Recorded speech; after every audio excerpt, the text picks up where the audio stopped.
Hola, buenas tardes a todos. Hoy vamos a comenzar un nuevo capítulo de nuestra serie de diálogos desde la complejidad, aquí en este canal de Twitch. Estamos los sospechosos habituales. Manu Juanes, ¿qué tal estás? Muy bien, ¿cómo estáis todos? Albert, ¿cómo estamos? Muy bien, delinquiendo. Después de este fin de semana monástico que has tenido de Hombre, desconexión. Suerte que puedo confesar mis pecados en los monasterios y me perdonen y me permiten entrar. Suerte. Joy se une a nuestra conversación y además es el promotor de este título de que vamos a hablar hoy de estrategias enlatadas versus skin the game. Pau Mugarra, que es uno de los colaboradores desde el principio de esta iniciativa de estrategia y complejidad. Hola, Pau, buenas. cuéntale a la audiencia quién eres y qué haces. Bueno, buenas, José, buenas, Albert, buenas, Manu. Me presento, soy Pau Mugarra, rápidamente, ¿vale? Con 4 frases. Estudié informática, me metí a trabajar como técnico de calidad, pero me molaba el tema de la agilidad, empecé a trabajar en agilidad, era el coach o algo así, pero ¿qué pasa? Que a los agilistas nos mola el tema de la estrategia de negocio, vi CPS, conocí a Javier, me metí en temas de CPS estrategia.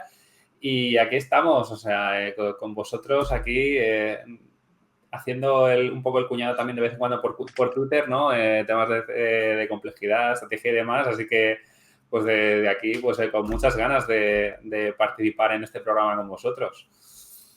Gracias a ti por participar. Seguro que vamos a aportar entre todos conocimiento. Por lo menos intentaremos pasárnoslo bien, ¿vale? Hoy vamos a tocar 2 temas que me parecen apasionantes. El primero es las estrategias enlatadas. Siempre cuando pensamos en estrategia, estamos pensando en libro gordo de PPT, en goal setting, fijación de objetivos. Como digo, con los diagnósticos, a mí eso me huele a recalentado, a recocinado, a reutilizado. A gran consultora también. A facturas muy gordas, a muchas horas facturadas, el incentivo de meter muchas horas. A cosas que luego no se llevan a la práctica. Y luego hablaremos también del concepto de skin the game. Apelaremos al oráculo Manuel para que nos explique técnicamente qué es esto del skin the game, una palabra que también se ha puesto muy en moda. Abramos juego. ¿Qué es una estrategia adaptada para vosotros?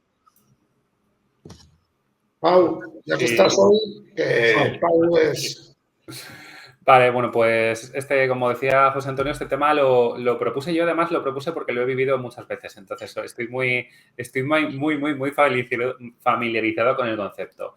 Bueno, para mí, desde mi punto de vista, ¿no? ¿Qué es estrategia enlatada, no? Pues bueno, el primer punto es que es una estrategia que viene desde los despachos, viene desde arriba, es decir, no hay un proceso orgánico, no se habla mucho, a lo mejor sí que hay algún tipo de entrevistas, algún grupo de control, pero suele ser, hay mucha encuesta, pero suele ser muy desde arriba, ¿no? Y lo suele hacer una consultora externa tipo Big Four, un McKinsey y un BCG, y que además cobran un pastón terrible por hacerla.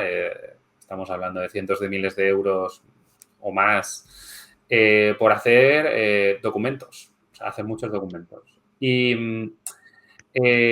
además suelen ser documentos muy bonitos, muy bien hechos, muy estilizados, con un montón de información, muy densos y además muy largos, ¿no? Lo mejor de todo es que suelen estar súper desconectados de la realidad de la empresa. Es decir, es como proponen muchas cosas, ¿no? Y no conectan con las necesidades reales de lo que hay abajo, de lo que necesitan las personas. Y finalmente, pues eso, que se espera que se haga, ¿no? Es decir, no hay una estrategia, pero no hay una conexión, ¿no? Luego con abajo, con ese barro. Y eso es un poco como lo que yo he vivido. Entonces, bueno, ¿qué pensáis o, bueno, qué habéis vivido vosotros? ¿Qué es para vosotros una estrategia enlatada? Albert.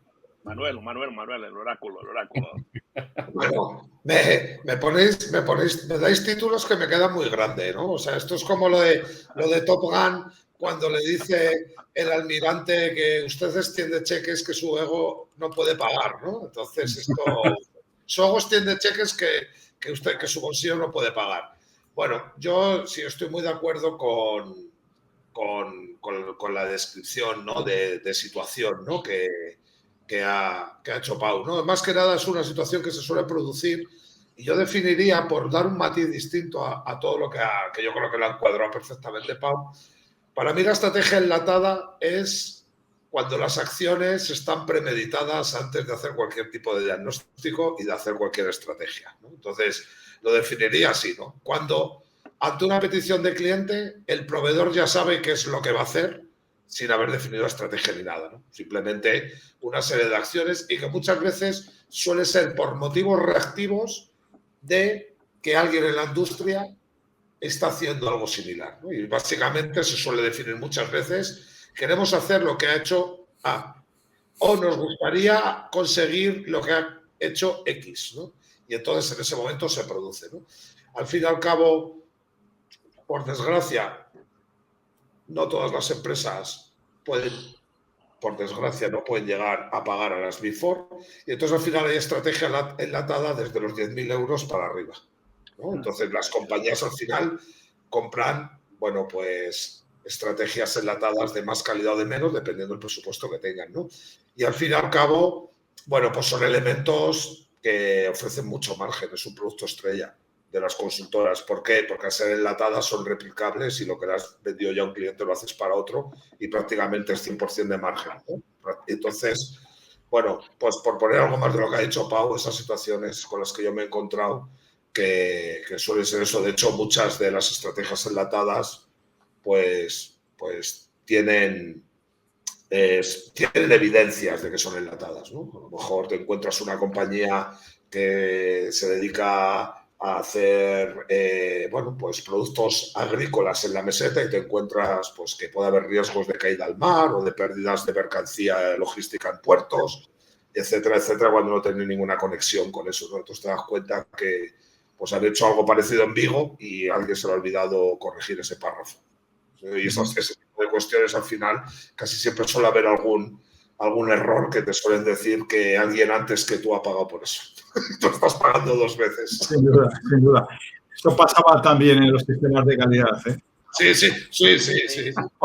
Es que, claro, al final, como hubo el péndulo, de los sistemas de calidad se pasó la estrategia, ¿no? Volvió otra vez, ¿no? Hubo un rollo ahí, ¿no? Que el péndulo siempre al final, ¿no? Como siempre decimos aquí, picos y palas en el Klondike, ¿no? Si quieres de verdad ganar pasta, déjate de comprar, de intentar buscar oro y ponte a vender picos y palas, ¿no? Que al final todo el minero tendrá que comprar uno y oro la probabilidad de encontrarlo es muy poca, es muy escasa. Albert, tú que acabas de venir ya de estado espiritual máximo. ¿Qué has dicho ahora? Que tú que vienes de aterrizas en estado espiritual, ¿qué es una estrategia enlatada? A mí mientras hablaba Pau, he escrito 2 palabras, he escrito copy-paste más propuesta de valor, ¿no? O sea, a veces hagan un copy-paste de lo que he hecho y te digo que eso te da una propuesta de valor porque te lo tienes a tu medida, ¿no? Como cuando decía Manuel, te meten en un puerto y estás en el canal, que es en un lugar donde no hay, ¿no? Con lo cual, a veces, lo que pasa es que a veces es más fácil criticar a las Big Five que lo hacen, que como también decía él, hay mucha pequeña o más pequeñita que lo hace, ¿no? Lo que pasa, claro, que el grande te lo vende por 1 millonada y lo que jode es esto, y tú lo vendes por 4 chavos, ¿no? Que es la otra parte, ¿no? Realmente yo creo que esto, por desgracia, hay más de que solo son las Big Five. Solo hace falta que miremos empresas que hacen programas de formación que cogen el mismo para todos. O sea, enlatan el producto y lo meten a toda la gente, ¿no? Y aquí surge otro debate, que ya lo hemos hablado también alguna vez cuando estábamos, es esa palabra maldecida, que los que compran lata quieren esa palabra en la lata y nosotros creemos que salga afuera, que es la palabra diagnóstico, ¿no? ¿Y os acordáis? Es decir, si yo no utilizo la puta palabra diagnóstico, ¿qué pasa? Pues que entonces dejo de vender latas, ¿no? Entonces, ¿dónde se hace ese diagnóstico? Claro, si yo no tengo diagnóstico, hago un copy-paste, claro, entrego trajes que no te sirven para nada, ¿no?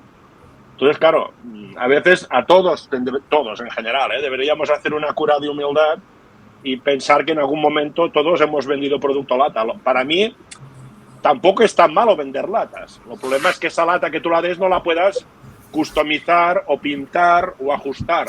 Pero claro, falta el diagnóstico, ¿no? Que a fin y al cabo, para pequeña broma, José Antonio, Si estamos hablando de copy-paste, es inteligencia artificial. Ya que estamos. Sí. Estrategia retrospectiva. Albert, yo tengo un poquito bajo. No sé si estoy viendo los demás. Sí. Dale un poco más de cambio a tu entrada de audio. ¿Mejor ahora o no? ¿Ahora mejor? Yo creo que es el volumen de entrada del equipo, ¿eh? Del equipo. Vale. Bueno, os cuento mi experiencia. A ver, antes de empezar a hablar de estrategias enlatadas, me lo ha puesto fácil Manu al hablar de Top Gun. Tenéis que escuchar el último capítulo de Joan Tobao con un piloto del ala 12 de los F-18. Impresionante lo que puede aplicar a lo que estamos hablando ahora, ¿eh? O sea, ¿Ahora se me escucha mejor? ¿Ahora se me escucha mejor? Mucho mejor. Sí. Bueno, mi experiencia con respecto a esto es, os voy a contar una anécdota. Hace 2 años empiezo a trabajar con un cliente en la provincia de Castellón. Así puedo contar. Había cocinado el contrato sin haber estado en sus instalaciones. Es habitual que yo no vaya a la fábrica hasta que ya tenemos prácticamente cerrado el contrato. Cuando voy a la fábrica no sé muy bien dónde están las oficinas, me acerco, veo una chica allí en la entrada, le digo, soy José Antonio de Miguel, y oigo que coge el teléfono y oigo, ha llegado el consultor. Sí, tío. Es textual, ¿eh? Que no es la serie de Prime, que es una serie cojonuda, la serie de Prime. Es cojonuda, ¿eh? Entonces, si no habéis leído después del ala 112, vamos a ha llegado el consultor. Claro. Yo ayer estuve en una reunión de trabajo, el consultor lleva, antes llevaba un iPad, ahora lo tengo como tercera pantalla porque no sé muy bien qué hacer con semejante artilugio. El primero me lo compré en Estados Unidos cuando salió y llevo ya 5 generaciones que me lo compro por tradición, ¿vale? No sé muy bien qué hacer con él. Claro, ellos se pensaban que iba a una colección de 300 diapositivas, Smart, fijos objetivos, ya lo he hecho, he conseguido éxito aquí, pum, pum, pum. Cuando yo habitualmente llevo un paquete de folios o un cuaderno. Y empezamos a escuchar. Esto rompe bastante. Totalmente de acuerdo con lo que comentáis, Pau, y lo que comentas, Manu y Alberto. Totalmente de acuerdo en que no es que esté enlatada, sino que está, ayer estuve en un proyecto de pan, está precocinada, está precocida. Eso llegas, la calientas y ojito con el Word o con la PowerPoint. No, hay que revisar, no vayamos a poner con otro cliente, y ya está. Y me las llevo crudas. Yo creo que es esto. Y esto para mí no es estrategia. Esto para mí es, bueno, pues cumplir con un ritual que se ha puesto de moda. Parece que todo el mundo tiene que hacer estrategia, que para mí es fundamental, pero estrategia no es esto. Para mí estrategia es otra cosa, ¿vale? Entonces, nosotros, que desde el grupo de estrategia y complejidad, por nuestro propio convencimiento, cada uno venimos de un diferente, estamos totalmente en contra o tenemos una visión diametralmente opuesta a esta. No hay nada precocinado, nosotros vamos haciendo el menú conforme nos van llegando los ingredientes y los vamos cocinando. Yo creo que esta es la gran diferencia. Lo que comentaba Albert del diagnóstico, que es algo que en este equipo hemos vivido de primera mano, ¿no? Yo he comentado alguna vez en Twitter, en estos flash que hago en YouTube, que estoy cansado, como dice Antonio, de pagar dinero por hacer diagnósticos, que eran diagnósticos. Simplemente son cuestionarios, bueno, ya invento los autodiagnósticos de los formularios de Google Forms, etcétera, es un auténtico desastre. Esto no es estrategia, esto es subentrenamiento. Entonces, joder, se habrá hecho daño Pau, ¿eh? Se ha hecho daño Pau, ¿eh? Estás molesto. Se habrá roto la cabeza, habrá pegado contra la pantalla. Bueno, después de esta etapa inicial que os he soltado, que sé que Pau tiene experiencia, bueno, también ya había experiencia. Sí, a ver, antes de entrar en experiencia quería hacer una pequeña aclaración, ¿vale? Es decir, para mí no hay problema en enlatar productos mientras el contexto sea adecuado para enlatar esos productos. Es decir, hay ciertas formaciones de ciertos temas que es, pues, formación de Kanban, pues te voy a enseñar Kanban y Kanban es como es. Pero para mí decir estrategia enlatada es un oxímoron, creo, porque las estrategias se hacen para una empresa en un contexto concreto, en un momento concreto. Entonces, tú no puedes enlatar estrategias. Puede que haya tendencias, puede que haya cosas. Oye, vamos a usar inteligencia. Bueno, pues chico, pero la cuestión es que no se puede enlatar una estrategia. Y si alguien te está vendiendo la estrategia que le ha vendido otra empresa, ya sabes que esa persona no sabe de estrategia, porque estamos en un entorno complejo. Por eso quería simplemente hacer esa pequeña aclaración. Ahora, dicho esto, ejemplos que yo he vivido de estrategias enlatadas. De hecho, estaba revisando mis experiencias y he pensado en 3 ejemplos, todos con grandes empresas. Por eso hablo de las Big Four, ¿vale? Porque he tenido he tenido experiencias en grandes empresas y las grandes empresas trabajan con esas consultoras, ¿no? Porque se lo pueden permitir. Y sobre todo me marcó mucho una primera experiencia que tuve porque yo trabajaba como Agile Coach y lo que sucedió en este caso fue que ellos llegaron, hicieron la estrategia, una PPT de más de 400 slides en una telco, una gran telco, y les dieron la estrategia y les dieron la PPT y les dijeron, vale, si queréis hacer esto, hablad con estos. Entonces, eso, o sea, realmente yo me quejo, pero a mí me dieron de comer, ¿no? O sea, quiero decir que al final yo acabé ganando pasta gracias a ellos y tuve trabajo gracias a ellos, pero eso los pone en una situación perfecta, porque es como no te bajas al barro, no te peleas con la realidad y si la cosa sale bien, te puedes anotar el tanto de decir esto ha funcionado porque lo hemos propuesto nosotros así, porque somos la leche. Y si no funciona, siempre puedes decir no ha funcionado porque no habéis sabido ejecutarlo. Entonces, es que es un problema para mí que es gigantesco, ¿no? Porque se aleja mucho de la concepción que yo tengo de lo que es el trabajo. Es decir, yo no puedo desresponsabilizarme de lo que acabo de hacer, ¿no? Es decir, encima con lo que cobran, ¿no? O sea, también es que es como... Para mí es un conflicto muy grande para mí, ¿no? Cuanto más cobras, más valor tienes que aportar. Entonces, si cobras mucho, tienes que aportar mucho valor y asegurarte de que ese valor se realiza. Darme una PPT de 400 páginas con un montón de conceptos que no controlo, no sé ejecutar, para mí no es dar valor. Para mí es, pues eso, humo, política en la empresa, pero no es valor, ¿no? Eso es como uno de los principales problemas que le veo. Y el segundo problema también que le veo muy, muy, muy a menudo es que básicamente o sea, la estrategia falla por todos lados, es decir, no se puede ejecutar porque es demasiado compleja. Y aparte, se suelen quedar desfasadas enseguida, es decir, a los 3 meses ha cambiado un poco el mercado, ahora ya esto que querías hacer aquí ya no aplica, entonces vas en modo automático, vas en inercia, entonces esto que hay que hacerlo porque se ha pagado esto, porque hay que hacerlo porque sí. Y ¿quién le dice ahora a la persona que ha pagado ese dinero que eso no se va a hacer porque ya no aplica? Entonces, esos son como los problemas principales que yo he vivido. Bueno, ¿cuáles habéis vivido vosotros? Así que haya sido interesante. Vamos, yo la verdad que voy a decir una cosa aquí que puede ser sorprendente, pero podría contar con los dedos de una mano las estrategias que me he encontrado. Y tengo casi 50 años, ¿eh? Llevo ya en esto un montón de años. Y creo que con 5 soy muy generoso, ya el símil de los amigos, ¿no? Caben en el dedo de una mano y te sobran 4 dedos, ¿no?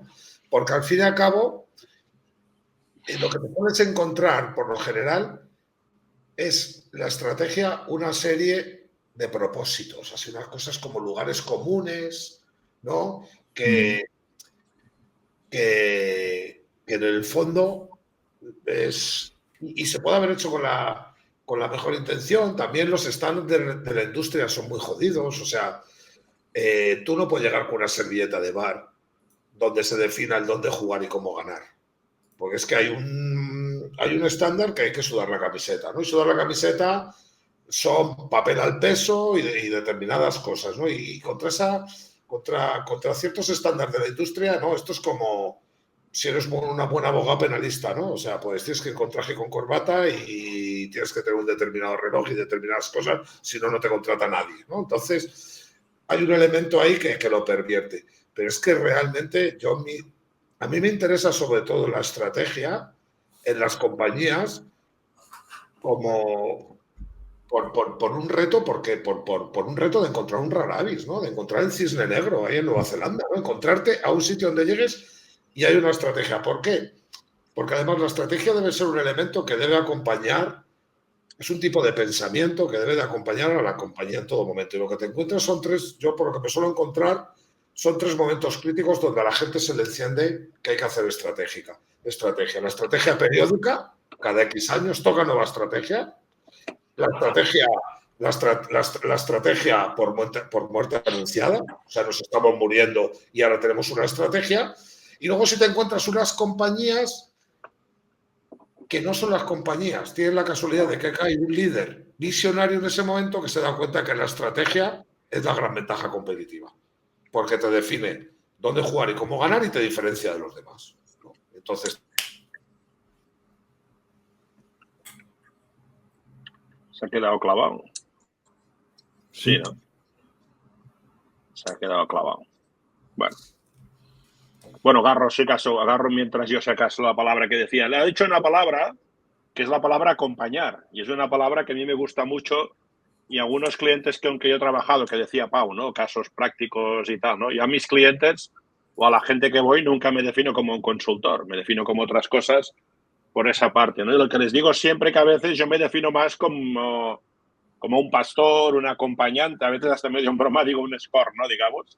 Yo acompaño en ese proceso. La estrategia requiere acompañar y acompañar quiere decir acompañar personas en ese momento complejo y ese escenario, ¿no? Y lo que digo siempre, que me pasó con un cliente, ahora contaré, era un cliente que me conoció en una conferencia y dijo, hostia, este tío me invitó a su empresa, empecé a trabajar con él y me dijo que quería que le acompañara en una parte del proceso de ese entorno, ¿no? Y yo, como tú decías, José Manuel, iba a las reuniones con más o menos preparado, pero muy entrar en debate y hacer esas preguntas poderosas, ¿no? Y un día le dije, como una frase que he comentado varias veces, uno de esos aforismos de Jorge Wagensberg, ¿no? Dice, cambiar respuestas es evolución, cambiar preguntas es revolución, realmente, ¿no? Entonces, si tú quieres generar una estrategia, tienes que revolucionar al tío para hacerle salir de esa zona y le tienes que cambiar la pregunta. Y esa pregunta, como tú dices siempre, José Antonio, es cuando entras y es cuando lo ves, ¿no? Entonces, yo con un cliente me pasó, quería empezar a trabajar, empezamos, él quería una propuesta todo enlatada, ¿no? La quería tal y al final, al cabo de los meses, el tío me coge y me dice, hostia, es que a lo mejor yo necesito más una figura de consultor, no estoy preparado para la que me ofreces y me dice, ya te llamaré dentro de un tiempo. Y yo le dije, no me llames. Compras un producto y yo soy otro. Tú quieres ese producto enlatado y yo soy otra cosa. Con lo cual aquí sale el hecho de que decía antes Manuel, esa persona que crea, pero también esa persona que esté dispuesta a cambiar esas pautas, esa estrategia y ajustarla y acompañar, ¿no? No sé Manuel, si Manu, si querías acabar el discurso. Te he sustituido, he agarrado tu palabra acompañar y he hablado un poco de acompañamiento. No sé en qué momento me he quedado cortado porque se me ha quedado congelado y cuando me he dado cuenta decía yo, ¡ay, madre mía, qué cosas más chulas estoy diciendo! Están súper atentos mis compañeros, pero una cosa que es congelado, ¿de acuerdo? Así que no sé dónde me he quedado, ¿no? Y hablaba de esas tres cuestiones, así que nada, continuar, no hay ningún problema, ¿vale? No, ahora ya retomo el hilo. No, yo lo que había agarrado es que cuando tú decías, hablabas del acompañar, que era importante, que para mí es importante en este proceso, ¿no? Y he dado un poco mi opinión sobre eso, ¿no? ¿Y tú qué, José Antonio? Que tú también cuéntanos, va, dime. Pues mira, como me defino como un chico de polígono, entiendo que las grandes empresas están acostumbradas a trabajar con las Big Four, ¿no? Yo ahora estoy trabajando en un proyecto en Canadá y hay una de ellas, una Big Four, y claro, esta empresa cobra, nosotros cobramos, el consorcio con el que yo trabajo cobra 7 cifras por 6 meses, ellos cobran 7 cifras, pero que empieza por 7 de primer número por 3 meses. Pues claro, esto es un nivelazo, ¿vale? Estamos hablando de 7 millones de euros por 3 meses de trabajo, ¿vale? Por un equipo, una de las Big Four, no es ni McKinsey ni Boston Consulting, es de Big Four en auditoría, una de las grandes, ¿vale? Las más grandes, ¿vale? Y empieza por K y acaba por P, ¿vale? O sea, esta es la empresa, ¿vale? Impresión. Tremendo. Vale, entonces, en mi mundo, en mi contexto, aunque trabaje con empresas grandes, me pasa lo que le pasa a Manu, y es que yo veo muy poca estrategia. Yo lo que veo es, pues, visiones copia-pega. Ya se ha puesto muy de moda el tema con Simon Sinek, el tema del por qué, el para qué, y ya distinguir entre lo que es el why, el por qué, el para qué, la visión ya es auténtica virguería, porque no saben lo que es. La misión, ni os quiero contar cómo la definen. Luego ya cuando definimos valores y cómo esos valores se transmiten por la organización, pues realmente complicado. Y a lo más, lo que veo, que además yo critico mucho, comparto en mis redes, en mis medios, que esto no es estrategia, es decir, mira, nuestra estrategia es vender un 15% más que el año pasado. Eso no es estrategia. Eso es un objetivo. Y encima muchas veces lo fijan hasta mal porque no saben ni fijarlo. Entonces, claro, yo comparto la idea de Manu. Y es que yo veo muy poca estrategia. Y de hecho, si yo estoy aquí con vosotros y si estoy metido en este periodo de estrategia y complejidad, es porque me gustaría, mi visión es intentar que las empresas con las que yo trabajo, las empresas de los polígonos que yo veo cuando voy en coche, sean más competitivas porque se acostumbren a hacer estrategia. Pero no una estrategia porque hay que hacer, cada 3 años hay que hacer cosas. El otro día me manda un WhatsApp un ex cliente mío y me dice, bueno, estamos con los planes. Tío, pero ¿qué me estás contando? No has entendido nada. El contexto está cambiando, no hemos entendido nada. Y ahí estoy con Manu.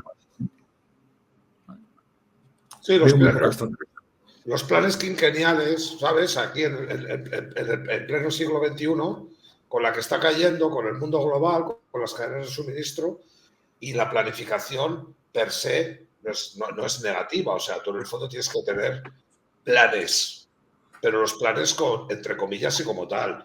Tienes que tener una definición. Bueno, para empezar voy a retratarme un poco. El problema que suele estar concatenado a que no hay estrategia es que no hay identificación de un problema a resolver. Correcto. Entonces, vamos a retrotraernos para hacer la secuencia bien.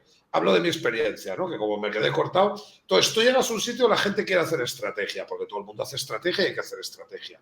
Pero el momento en el que intentas hacer un análisis del problema y la jerarquía del problema, cuál es el problema acuciante sobre el cual tienes que montar una estrategia para resolver, ahí los plomos bajan.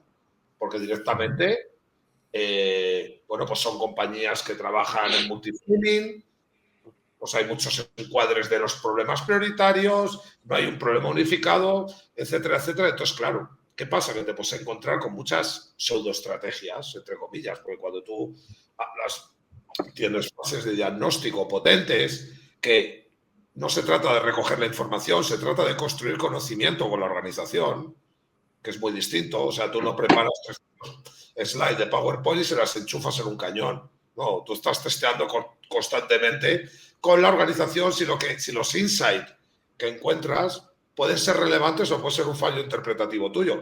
Porque en la parte de diagnóstico por lo que nos deben pagar es por la hermenéutica, no por definir los hechos. La compañía ya sabe qué margen tiene y ya sabe cómo está vendiendo y cuál es su primer problema de riesgo en la cadena de suministro. Lo que te pagan es porque tú hagas una conexión de hechos que te permitan encontrar un pequeño insight de que podría ser una vía alternativa para resolver el problema, ¿vale? Y que para eso es cuando se procede a definir una estrategia. Es en ese punto cuando surge la estrategia y cuando surge la necesidad. Oye, encuentras un insight, lo conectas con el problema y dices, bueno, ahora tenemos que decir y tenemos que definir dónde jugar y cómo ganar, ¿vale?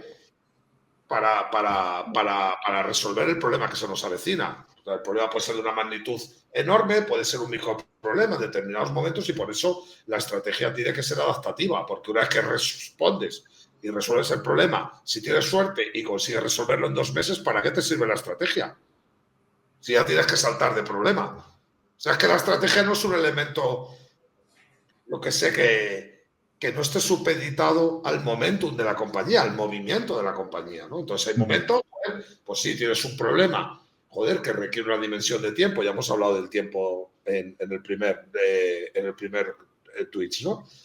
Y entonces, bueno, pues el momentum de la compañía se va desarrollando, vas avanzando en la línea esperada, ¿no? Y entonces llega el momento de los planes. ¿Y qué se tratan los planes? Bueno, pues empezar a identificar cuáles son los principales riesgos a los que se enfrenta la estrategia, los riesgos de la incertidumbre mapeada, o sea, bueno, y trabajar con esos planes. Oye, si aquí tocamos piedra, pues tendremos que saltar a un escenario paralelo en el cual la probabilidad de éxito es un pelín peor, pero es que hemos tocado piedra. Entonces, como no podemos seguir, porque ahí ya sabemos que hay piedra, pues tenemos que movernos a un escenario que parecía más riesgoso, pero es que ya hemos tocado piedra. Entonces, por eso la adaptación no significa a solamente elementos que estén sucediendo en el entorno. No, eres adaptativo porque estás tocando problema y el problema te está dando señal sobre si estás avanzando o no estás avanzando. Y en ese sentido, claro, tú manejas muchos planes paralelos, pero una estrategia sola para resolver el problema. Lo que pasa es que eso se materializa y no hablo de planes estratégicos con acciones, con indicadores, etcétera, etcétera. Eso son herramientas que nos permiten tomar la temperatura a lo que está pasando en la realidad. Me refiero a los planes que si el riesgo se materializa, pues tú evidentemente tienes que saltar al siguiente escenario. Pero no tiene por qué ser un plan de 300 folios. De nuevo estamos en la dimensión de la servilleta de bar. Porque es que al final es la síntesis del pensamiento, que la estrategia al final es una síntesis de un pensamiento. Oye, con todo lo que tengo, con toda la información, con todo lo que he podido cocinar, que se ha convertido en conocimiento, si no entra en una servilleta de bar no es estrategia, es otra cosa. Pero al final es eso, es un párrafo, por decirlo de alguna manera, es un conjunto de palabras que te dice cuál es la vía de ataque a la resolución de un problema con más probabilidades de éxito. Compartiré en Twitter anonimizado una hoja de esto que estás comentando ahora, que para nosotros es un plan de contingencia ante un problema relevante, guerra de Ucrania, posibilidad real de quedarnos sin suministro de materia prima y para una planta contra las. Lo compartiré mañana, ¿vale? Bueno, y Skin in the Game, ¿no? Para ir conectando cosas. Skin in the Game, que también se ha puesto súper de moda. Pau, cuéntanos qué es para ti Skin in the Game. Luego quiero que Manu también lo complemente. Y bueno, luego Albert, porque Skin in the Game va de personas, va de compromiso y esto es tu territorio. Yo según qué gente le digo Skin in the Game y el de recursos humanos me echa fuera. Venga, sigue, arranca, Pau. A ver, el skin in the game es un concepto que está bastante manoseado, maltratado, mucha gente habla de ello, ¿no? Y tenemos la típica historia, ¿no? Del el restaurante este de que van a montar una gallina y un cerdo, ¿no? Y llaman el jamón con huevos, ¿no? Y el cerdo le dice a la gallina, yo no estoy de acuerdo con esto, porque yo estaría comprometido y tú simplemente tú participarías, ¿no? Es como el dejarse la piel, básicamente, el skin in the game, ¿no? Y, claro, ¿cómo se materializa esto en realidad? En una relación laboral, contractual, porque yo he visto muchos ejemplos, ¿no? El skin in the game así más puro, más real, podría ser aquel en el que tú directamente te haces socio de alguna manera, pones dinero y te arriesgas, ¿no? Inviertes y pones tu piel ahí, ¿no? Yo realmente... Eso es difícil, ¿vale? Intentamos siempre que hablas a una persona de entrar en el dinero, de entrar en los beneficios, la gente se pone nerviosa. La gente se pone nerviosa porque, claro, el skin in the game lleva un compromiso asociado, pero también lleva un beneficio asociado, que es que intentar entrar en beneficios o en una parte de la compañía o X, ¿no? Es decir, pero a la gente eso le incomoda mucho, ¿no? Entonces, es cómo encuentras esa fórmula, ¿no? A mí me gusta un ejemplo que me gustó mucho era uno de Simon Warley, ¿vale? Un autor que sigo en Twitter que es un crack. Y él tenía una compañía y él a los clientes les decía, mira, tú me pides una plataforma, yo la plataforma te la hago gratis. Pero por cada lead o por cada venta que haces me llevo X. Eso es un skin in the game de toda la vida. ¿Por qué? Porque tú has invertido previamente, porque has tenido que hacer la plataforma y te llevas una parte de cada lead. Esa historia es bastante divertida y tiene muchas ramificaciones. Bueno, ¿y cómo acaba siendo para mí en la realidad, ¿no? Porque realmente hacer un skin in the game real a veces es difícil, ¿no? Para mí el skin in the game es cuando tú bajas al barro, es decir, no tienes una estrategia, has propuesto una estrategia y ahora dices, vale, bien, ahora la vamos a ejecutar. Estrategia sin ejecución no es estrategia, en mi opinión, ¿no? O sea, quiere decir, tú has planteado ahí una serie de hipótesis, unos escenarios, tienes una estrategia clara, ¿no? Bien definida en una servilleta o un poco, o sea, que dos, tres párrafos, ¿no? Pero luego tienes que comprobar que eso va a algún lado, ¿no? Y cuando te bajas ahí y dedicas tu tiempo, estás ahí con la gente, cuando realmente te arriesgas, ¿no? Es decir, dedicas parte. Mucha gente se piensa que yo esté ahí no es suficiente skin in the game, ¿no? Pero normalmente para las personas como nosotros, que nuestro valor principal somos nosotros, el hecho de estar ahí significa que no estamos en otro lado. Y estás ahí arriesgando, porque no sabes si realmente esa estrategia va a llegar a buen puerto, ¿no? Y estás ahí con ellos y sigues el proceso, ves cómo funciona, te comes los fracasos, te comes las victorias. Y para mí eso es un poquito el concepto que tengo ahora mismo de skin in the game, ¿no? Que va evolucionando. ¿Qué pensáis vosotros? ¿Cómo lo vivís vosotros? Yo tiro más o menos de cómo define Taleb el skin in the game, ¿vale? Que es al final el padre más o menos del mainstream, ¿no? Del concepto, ¿no? Y para Taleb, al fin y al cabo, no es más que un heurístico ético para afrontar el riesgo. O sea, en definitiva, es jugarte algo que te importa. Ojo, el dinero per se no es skin in the game, porque hay mucha gente que no le importa el dinero. Entonces, hay a lo mejor otra gente que para ellos el skin in the game es el tiempo, como ha dicho Pau, porque al final los costes de oportunidad lo puedes entender poniendo el dinero, poniendo el tiempo o poniendo X. Y al final el skin in the game, según lo define Taleb, es poner en el juego algo que realmente te importe para que te preocupes de minimizar tu riesgo, ¿vale? Porque al fin y al cabo lo que vas a jugarte es costoso para ti, ¿no? Yo creo que ha habido cierta monetarización del skin in the game de Taleb a nivel de entender que, bueno, me juego la pasta, estoy comprometido. Y no, porque hay para mucha gente el dinero no es la prioridad top 1 en los costes hundidos, no es el tier 1 en costes hundidos, ¿no? Entonces, al final, a nivel de compañía, cuando tú hablas de este tipo de cuestiones, se trata de intentar identificar el mecanismo más costoso para la compañía. Muchas veces es el ego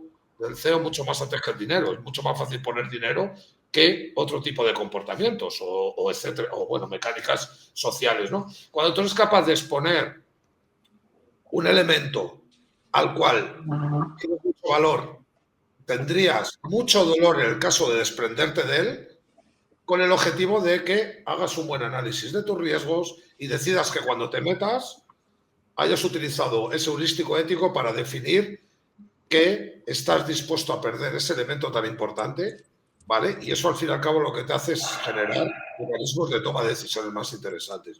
Cuando llegas a las compañías, el intentar generar el skin the game, como yo digo, no es que vaya yo contigo, es que tú nunca vas a entender mis costes, mi coste de oportunidad. Entonces yo te puedo engañar, ¿no? Es un poco de póker, ¿no? Yo te puedo decir que, oye, me lo estoy jugando contigo, pero a lo mejor la pasta es lo de menos, ¿no? Porque mi skin the game se materializa en otro tipo de cuestiones, ¿no? Pero sí que a la compañía lo que es a nivel compañía, ¿no? Y de cara a la estrategia es decir, bueno, ahora que tenemos un esbozo estratégico, ¿qué estás dispuesto a jugarte para llevar esto adelante, ¿vale? Y que te cueste, y que te duela mucho, ¿vale? Y en ese momento ya se decidirá si vas adelante o no, porque ahora la decisión es tuya. Oye, me voy a jugar esto Esto me duele un montón. Además es un heurístico ético. Es decir, oye, mira, éticamente cojo un atajo y digo, hostia, me la voy a jugar porque el compromiso con esta opción, por mi parte, es honesto y es de peso, ¿no? Y ahí el skin the game lo que te hace es, pues eso, generarte una alerta de pasa o no pasa. Oye, no se trata solo de jugarte pasta, no se trata de jugar tiempo, no se trata de tal. Hay que identificar algo que te duela mucho perder y dar por hecho que lo vas a perder llevando esto adelante. ¿Estás dispuesto a perderlo? Y al fin y al cabo el skin the game es el que te dice, éticamente, te dice si estás jugando de verdad, que jugarse el pellejo es el pellejo de verdad, o estás haciendo pantomima, que como sabemos hay mucha pantomima en este tipo de cuestiones, ¿no? Hay gente con, bueno, pues, yo qué sé, con propósitos ocultos, historias y tal, que lo que menos cuesta es poner pasta, ¿no? Muchas veces, ¿no? Sí que es verdad, hemos visto y nosotros hemos hablado ya en varias ocasiones que hay características de compañía donde, bueno, pues el dinero o los recursos económicos están más conectados porque son los propietarios, pero hay otras muchas compañías que la fiesta la están pagando otros, entonces el dinero la están pagando tus accionistas. A mí que más me dan los accionistas si yo no tengo eso. Y muchas veces tienes que decir, vale, pero entonces te tienes que comprometer a comprar un paquete de acciones, vale, pongo 1 kilo por un paquete de acciones, pero si con otras medidas de tercera me llevo 3 kilos, el skin de game me la trae flojísima. ¿Cuántos paquetes de acciones quieres que compre? Yo pongo todas las veces 1 millón que haga falta si me llevo 3 por otro lado, ¿sabes? Entonces, el skin the game, como ha dicho, y lo ha dicho Pau, tiene la razón, está muy manoseado y está muy monetizado. O sea, se ha llevado mucho a los recursos económicos y parece que por el mero hecho de poner pasta, tú ya estás en skin the game, ¿no? Porque muchas veces no conocemos realmente cuál es el coste de oportunidad y cómo, en qué unidad de medida la gente valora el coste de oportunidad, ¿no? Albert, está íntimamente relacionado con tu trabajo del día a día. Sí, lo que pasa que aquí, hostia, esto del huevo y del cerdo a veces lo utilizo yo también, Pau. Y cuando doy la charla hago cachondeo, ¿no? Y hago la gallina, les pongo allí y hago ese juego. Pero realmente eso tiene una trampa de doble filo, yo creo. Es decir, que tú estés comprometido y hagas de pie lo des la gallina, no forzosamente es que des algo, como decía Manuel, que adoras mucho. A un empleado tú le pides un compromiso para lo que te dé lo que has pactado y lo que has negociado, ¿no? Con lo cual ese límite del compromiso para lo que te pago y ese skin de gamer al fin y al cabo no deja de ser, te da un poco más de lo que te pago que, como decía Manuel, te gusta hacer, ¿no? ¿Qué pasa? Que hay muchas empresas que quieren hacer startups, innovación y toda la historia y al empleado está comprometido pero no quiere hacer el skin de game dedicando 2 horas por la tarde durante un mes a hacer una parte de innovación de riesgo del proyecto, ¿no? Por esa percepción que decías, Manuel, más allá del dinero, ¿no? Y donde yo me he encontrado algunas veces en el mundo de la startup, no sé si lo llamarán skin the game, pero toda la historia que te dicen, hago un programa de emprendedores y tal, ven a dar mentoría y te doy un porcentaje de las acciones del proyecto crece, ¿no? Entonces aquí hay otra trampa que a mí me gusta decir a veces y cuando das conferencia, ya te pasará a ti, Manuel, ya verás, ahí José Antonio, cuando haces un libro y vas a dar una conferencia, la gente te dice, ven a presentar el libro que a lo mejor después tendrás 15 clientes, ¿no? Entonces te dicen, arriesga ese tiempo, pero eso es una trampa, porque todo ese puto skin de game mucha gente lo utiliza para no pagar. Entonces, ¿dónde está el límite? Si tú quieres que pagas ese servicio, porque te doy un compromiso, que es lo que hemos pactado. Y el skin de game, como bien decía Manuel, tiene que ir en otras maneras, ¿no? Porque una cosa, repito, una cosa es compromiso, te pago para que des eso, que ponga los huevecillos y des un poco de piel, y otra cosa es realmente hacer el skin de game, ¿no? Yo en mi caso lo he hecho algunas veces, ¿eh? Ahora estamos en un proyecto que podemos afrontar un producto, podemos entrar en ese entorno porque hay una parte de producto que tengo digitalizado, que me es una inversión y tal, pero yo con un partner lo estamos haciendo. Ahora les digo, vale, voy a renunciar, o sea, un 50% de ese escenario y a medida vamos entrando puedo aplicar ese modelo, ¿no? Pero porque tengo una parte que, bueno, puedo renunciar en ese escenario, ¿no? Pero en resumen, yo separaría compromiso para que des al máximo de lo que tienes de dar, digamos, dar la piel del cerdo sin que lo mates. Y otra cosa es que digas, bueno, yo doy ese riesgo para entrar, ¿no? Yo creo que es una trampa de doble filo, ¿eh? Este concepto de skin the game, como decía Isobao, Y a veces mucho startupero, mucho de innovación y mucho entorno lo hacen para no pagar, ¿no? Una vez me pasó, estaba en el Mobile World Congress y me vino, no diré nombres, ¿no? Lo diré después por el grupo, uno de estos gurús de la startup de España, del país, ¿no? Y me viene y me dice, hombre, Albert y tal, y me pregunta que cómo era lo de dar conferencias, ¿no? A empresas, ¿no? Y el tío me decía, ¿y qué te pagan y tal y tal? Y le dije, claro, yo no me corto un pelo, ya lo sabéis, ¿eh? Y le dije, ¿qué pasa? Que estás harto de dar conferencias gratis en startup con la excusa de invertir en proyectos, ¿no? Y realmente era lo que está pasando. Estamos pervirtiendo ese concepto y mezclando cosas, ¿no? Yo, si me permitís, me voy a poner el momento de... He venido a hablar de mi libro, no voy a hablar pero sí, estoy muy de acuerdo con lo que ha comentado Manu. Skin in the Game, mainstream talent, pero cuando yo estaba escribiendo el libro, hay un apartado que hablo de heurísticos, sesgos y falacias, porque a nivel coloquial hace un cacao tremendo de que es una falacia, un heurístico, un sesgo, todo lo mismo, ¿vale? Y bueno, no es lo mismo. Entonces, sí que comparto esa visión de que Skin in the Game, que parece que los orígenes de los apostadores, la gente estaba apostando con su piel por cosas, va mucho más allá de lo que se ha visto últimamente, pues de Success Fee o de Equity for Advisor o lo que tú quieras. Eso no es Skin in the Game, eso es una forma de financiar o de hacer que alguien que no puede pagarte tu factura te financie. Para mí Skin in the Game es dejar clientes, y yo habitualmente cada año dejo 1 o 2 clientes, decir, mira, hasta aquí hemos llegado, compañeras. Si tú no tienes compromiso con tu empresa, yo tengo menos que tú. Y me voy, ya está. Una de las cosas más importantes para mí antes de firmar un contrato, claro, porque no tengo que pagar una gran cantidad de nóminas, no tengo que pagar nóminas, un tema que también lastra mucho tu opcionalidad de hacer Skin in the Game, porque es el día a día frente a las opciones de futuro, es comprobar que tu cliente tiene un compromiso real con la transformación. Porque si no, ¿qué estamos haciendo? Es que yo me he encontrado, y probablemente os habéis encontrado vosotros, que parece esto, que tengo un consejo de dirección donde tengo ahí a los máximos responsables de la organización, cosa que ya os digo que para mí es un error, pero esto sí que queda en ese libro, no lo va a contar aquí. Para mí es un error. El director de marketing, el director de producción, bueno, es una historia que daría para... Y parece que el que más compromiso tiene es la persona que me ha contratado. A mí siempre me contrata una persona, no me contrata un ente abstracto, porque está emocionado con el trabajo, tiene que justificar entonces todo el equipo que vale la pena. Y yo, porque nosotros a veces digo, bueno, están aquí como setas sin ningún tipo de compromiso. ¿No os ha pasado alguna vez esto? Constantemente.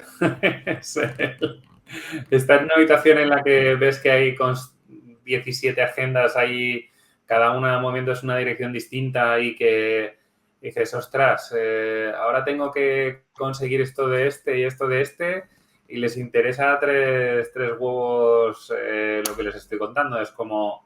Es un ejercicio muy duro de alineamiento y de lo que te dices, ese compromiso. Es cuanto más grande la empresa, más agencias, más territorios, más silos, más objetivos distintos y compromiso el que te dan hoy y suerte si lo tienes mañana. De hecho, es uno de mis problemas principales es en grandes empresas, es cuando hay una reorganización. Hay una reorganización, de repente la persona que te estaba apoyando ya no está, o se ha cambiado, o está en otro lado, o tienes otros objetivos, y tu proyecto deja de ser el compromiso desaparece, entonces tú sobras y ya está. No sé si habéis vivido alguna experiencia así. Sí, sin duda. Vamos, son al final apuestas personales, ¿no? Yo creo que nuestro mundo se mueve por apuestas personales, ¿no? Y las apuestas personales pues bueno, tienen su distribución de porcentual de honestidad y deshonestidad, de las cuales muchas veces nosotros no tenemos ni idea. De hecho, yo muchas veces siempre digo, uy, si no sé cuál es el pescado de la timba esta, yo creo que el pescado soy yo, ¿no? Porque muchas veces que ves ahí es como cuando juegas al póker, ¿no? Si no sabes quién es el primo al que vamos a desplumar, es que el primo eres tú, ¿no? Y eso te sucede en innumerables ocasiones. Yo, fíjate, las compañías tienen su dinámica y yo no creo que sea neutro, como decía Pau, ¿no? Que más o menos, joder, lo que cuesta. Yo es que creo que, claro, la gente está para las ruedas, ¿no? O sea, viene un ente externo de fuera y normalmente la novedad, por una cuestión de visión de cómo vemos la versión a la pérdida, pues al final el ser humano nos ponemos en una situación de nuevo escenario a perder, ¿no? Y entonces eso al final todo el mundo, pues evidentemente protege su escenario porque además la muestra te va diciendo que si las personas están en ese lugar es porque las personas muy a disgusto no están o no tienen otras opciones. Entonces, claro, el ir a empeorar nadie quiere, ¿no? ¿Por qué? Porque moverse de algunas maneras cuando hay relaciones de poder jerárquicas se sigue a perder, ¿no? Entonces, en esas ocasiones lo encuentras, es un elemento con el que hay que lidiar y hay un elemento que hay muy importante y para mí, lo que intento trabajar en las compañías, el skin in the game que más información me transmite es el fracaso. Ni el tiempo, ni el dinero, ni nada. O sea, ¿estás dispuesto a fracasar? Y ese es el verdadero skin in the game, ¿no? Cuando la gente está dispuesta a decir, no, esto no va a salir, esto es súper difícil. ¿Cuál es el prestigio social? El prestigio Claro. social. Claro. Entonces, el skin in the game para mí que más potencia tiene es el fracaso. Y asumir el fracaso como el escenario más probable, pero muy, muy probable.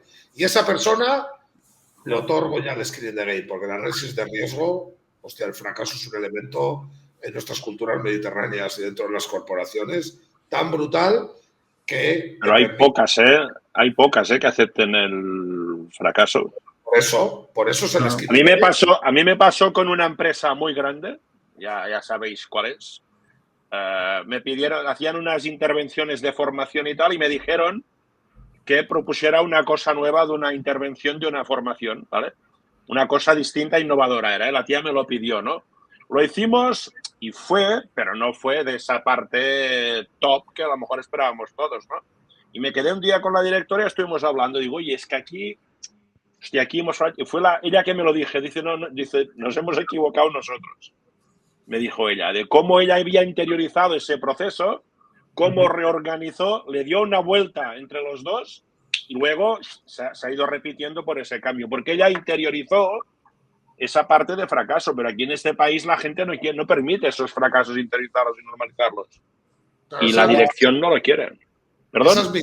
Esa es mi tesis precisamente, ¿no? Que es... Mira, la primera vez en España, en Mamuto Sapiens, yo me inventé la herramienta ese del currículum fracasional, ¿no? En las formaciones hago que la gente haga su currículum fracasional. Y aquí en España eso lo empecé a hacer en 2011, lo tenía en la radio, en lugares, y nadie lo hacía aquí. Me iba a empresas y les decía errores y fracasos, y la gente, tío, se cagaba encima.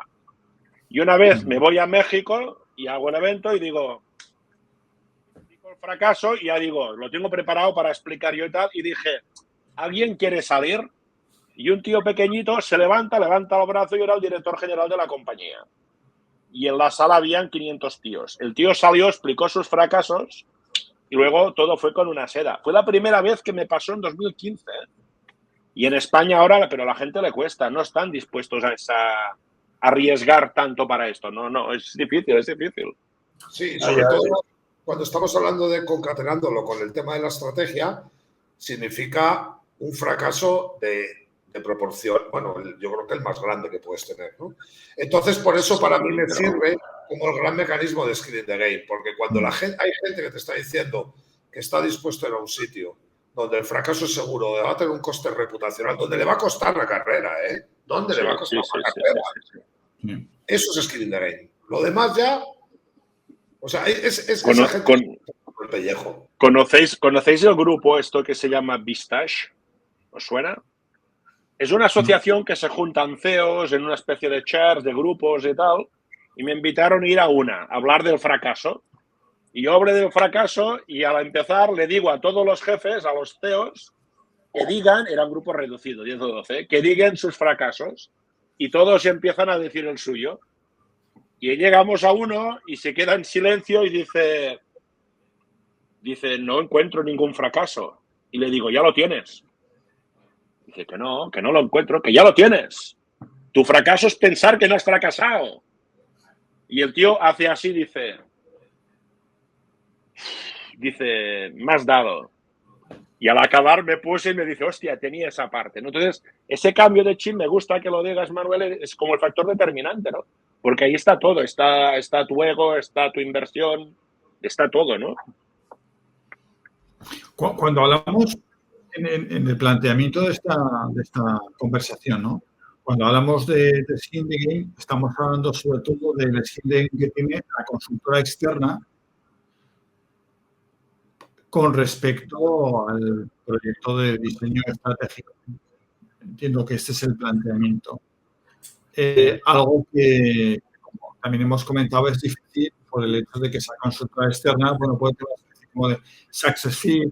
Sobre todo eso nos va a llevar en muchos casos a temas económicos. Esos están más bueno, es que la empresa, claro. No te preocupes, porque si conseguimos este objetivo, más allí te vas a ahorrar tanto. Si no lo conseguimos esto, quiero una participación de tu proyecto.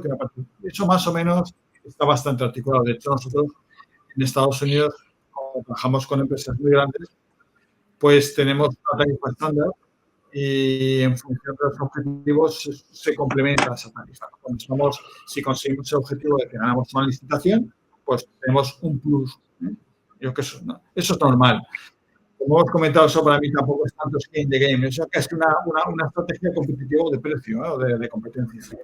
Pero ese skin in the game que casi más me preocupa es, yo soy el consultor que viene de fuera, el que hace toc, quién está aquí, ha llegado el consultor, un elemento extraño en la organización, el que menos sabe de la sala del negocio y el que menos seguro sabe de las relaciones que las personas que tiene delante, las mochilas que van en la espalda, que se tienen muchas ganas de tirar, las tensiones, etcétera, etcétera. Pero es posible que nosotros lleguemos a desarrollar skin in the game, el desarrollo estratégico de una visión desde fuera, que yo creo que es podemos comprometernos con nuestro tiempo, pero si no tenemos el apoyo de los de dentro, ¿qué hacemos? Salir. O sea, lo único que puedes hacer si notas que no tienes compromiso por ningún lado es salir. Es que hay una palabra que no hemos dicho, a mí me está dando vueltas todo el rato, ¿no? Y lo decía con Pau. Es el concepto de libertad, ¿no? O sea, tengo la libertad y como decía antes José Antonio, pues oye, aquí me voy porque tú no vas a estar implicado, lo que sea, y entra. Pero claro, tienes que tener una infraestructura, como bien decías José Antonio, que te permita tener esa libertad para dar ese plus distinto. Pero claro, como externo, tú puedes dar tu parte, pero al fin y al cabo hay un componente de ese valor añadido que decía Manuel, ¿no? Antes, ¿no?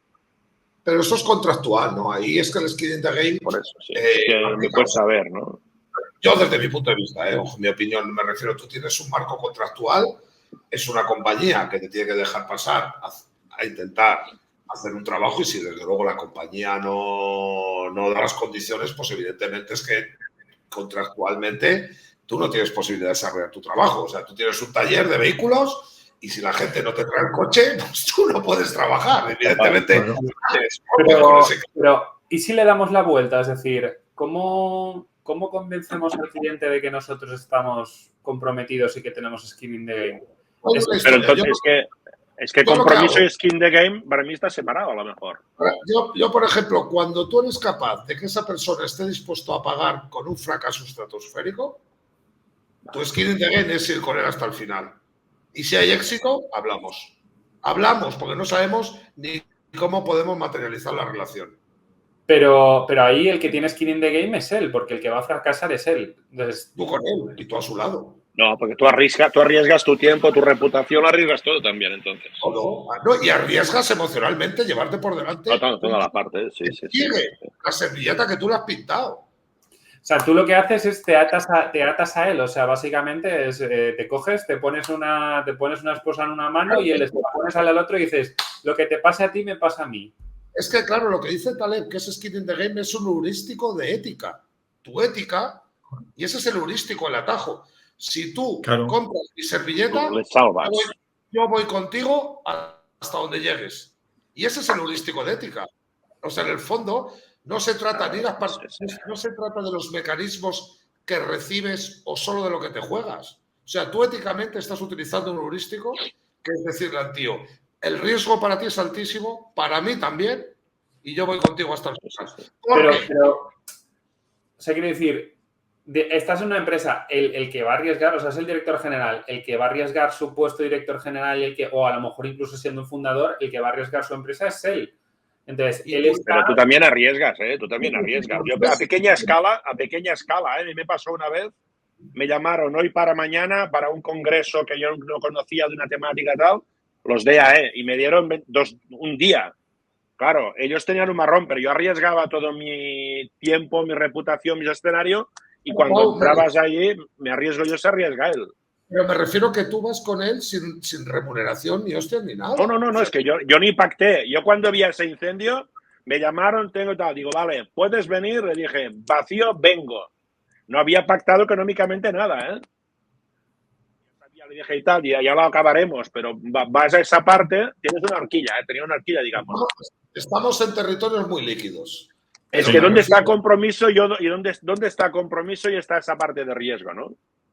Pero, y entonces el tema es, claro, es cómo tú gestionas una decisión ética. Un tío coge tu esbozo de el dónde jugar y el cómo ganar para tu compañía, está ahí. Probabilidad de éxito 1%, como lo de Stapleton cuando buscaba a la gente para la expedición, ¿no? Fracaso garantizado y el tío te dice, me la juego, tío, yo confío en esta tesis, confío que confío que hemos encontrado. Porque no es una cosa del consultor externo. Nunca un consultor externo va a encontrar algo que no encuentre la compañía. Nunca. Entonces, lo que pasa es que el tío sí dice, hostia, macho, hemos conseguido, a través del mecanismo que se ha utilizado, definir y a mí me parece que es lo que tenemos que hacer en ese momento. Y me parece que es lo que tenemos que hacer. Y me la juego. Porque soy el decision maker, me la juego. Y tú le has empezado a meter en ese camino. Le has calentado la cabeza. En el buen sentido, con los insights, con el análisis de por qué es un pensamiento de alguna manera fuera de la caja, pero que tiene sentido por esto, porque las X, y tú al final que metes al tío que se está jugando, la única manera de que tú te vas es decir, yo me voy contigo. Y lo que pasa... Al fin y al cabo es que aquí sale otra pregunta. ¿Puede haber un proceso transformacional de complejidad sin skin the game? Imposible. No, por eso lo digo, yo creo que no, ¿eh? Yo creo que no, por eso lo digo, ¿no? Pero y un empleado... De hecho, a mí me pasa mucho que hablo de... Os hablo de esta empresa americana. Hablo como si la empresa fuese mía. La empresa no es mía, ¿eh? Eso ya marca la hermenéutica. Cuando tú empiezas a hablar en plural, que no son tuyas, ya estás entrando en un... Sí. Claro, porque como has comentado a mano, es que la solución frente a las... Entiendo que, y conectando con el principio, conectando con la estrategia enlatada, es que no es el consultor el que encuentra la solución, es la empresa la que encuentra la solución. Y tú le acompañas. Que es un facilitador en ese camino. Ojo que esto no es sencillo, porque hay gente que ya viene con la solución preconcebida, ¿eh? Que bueno, esto de el sector X tal. Y cuando tú te involucras, te vas involucrando, he puesto algunas veces que yo necesito a lo mejor 6-7 meses de reuniones semanales para ver con quién me estoy sentando. Y esto tiene dos conexiones, a ver qué os parece, ¿no? Ya por ir cerrando. Una conexión para mí directísima, con los incentivos, tanto del equipo de reflexión de la empresa como con la ética del consultor, porque a lo mejor el incentivo del consultor es alargar la relación más allá de lo necesario, cobrando, evidentemente. Y luego, ¿qué pensáis o qué hemos hablado entre nuestros grupos, ¿no? ¿Qué pensáis de alguien que solo compra estrategia si hay una subvención que se la paga? O sea, que no tiene ni compromiso con el coste de la estrategia. Y arrancamos ronda final. Bueno, sobre alguien que solamente quiere una estrategia enlatada, claramente lo que quiere es hacer un check. O sea, no está pensando en usarla. O sea, quiere cubrir, hacer una pantomima. Sobre lo otro me acabas de perder. ¿El otro qué era? Perdona. La estrategia si no hay compromiso por pagar lo que cuesta, sí, no se llama subvención. Sí, la estrategia subvencionada, esto que está sacando ahora el TIC Consulting, el Red.es, este tipo de cosas. Ya. Bueno, pues, o sea, quiero decir, es que depende, para mí eso depende mucho del contexto. O sea, la estrategia subvencionada. Hay empresas que directamente no se pueden permitir contratar a nadie, entonces a lo mejor es una puerta de entrada para que puedan permitírselo. Otras empresas lo utilizan como, bueno, pues tenemos este dinero, pues vamos a ver dónde lo metemos y decimos que es la estrategia. Es muy contextual eso para mí, pero no suele ser buena señal que estén subvencionando la estrategia, desde mi punto de vista. Manu, Albert. Bueno, lo de la... Yo haría una propuesta para otro Twitch un día, generar una lata de palabras malinterpretadas y las enlatamos todas, ¿sabes?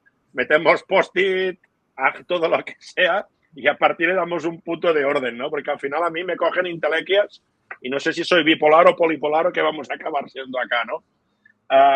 Con lo cual el concepto de enlatada, yo entiendo que el mercado lo necesite, pero hay cosas que no tienen sentido, ¿no? A partir de ahí hace falta que esa persona tenga el que quiere esté apuesto a arriesgar esa parte, ¿no?